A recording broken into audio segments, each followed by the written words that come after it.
সময় গতিশীল আৰু সময়ৰ লগে লগে আমি বহু কিবা কিবি হেৰুৱাইছোঁ নহয় জানো বন্ধুসকল। এয়া ধূপৰ পেকেট, মায়ে ধুনীয়াকৈ ধূপৰ বিচনী গাঁঠি আছে আৰু এইখন মই গাঁঠিছিলোঁ বহু দিনতে। চিলাই দেখিলে ক'ব পাৰোঁ যে কোনে কোনখন গাঁঠিছে। আৰু মায়ে ধুনীয়াকৈ বিচনীত ফিলবোৰ শুৱাই আছিলে আৰু মাক ক'লোঁ যে ময়ো অলপ চিলাই কৰোঁ। বন্ধুসকল, চিলাই কামটো কৰি মই খুবেই বেছি ভাল পাওঁ আৰু আগতে ধূপৰ বিচনীবোৰ বহু দিনলৈ চলিছিলে, কিন্তু আজিকালি ইমান দিনলৈ নচলে, বেয়া হৈ যায় সোনকালে। আগতে ধূপৰ পেকেটৰ ওপৰত এখন প্লাষ্টিক আছিল, কিন্তু আজিকালি নাথাকে।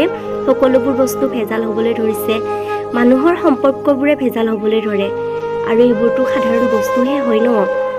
আৰু বন্ধুসকল, এইকেইদিন বহু বেছি বৰষুণ পৰি আছে, কিন্তু তথাপিও আমি গাঁঠি ৰাখিছোঁ বিচনী, কাৰণ আমাৰ দৰে দৰিদ্ৰ মানুহৰ ঘৰত এনেকুৱা এখন বিচনী বহুত প্ৰয়োজন। আৰু এয়া মোৰ টিউচন আহিছিলে আৰু এয়া আইতাই ৰাতি মাংস দিছিলে আৰু এয়া ভাত। আজি ভিডিঅ'টো ইমান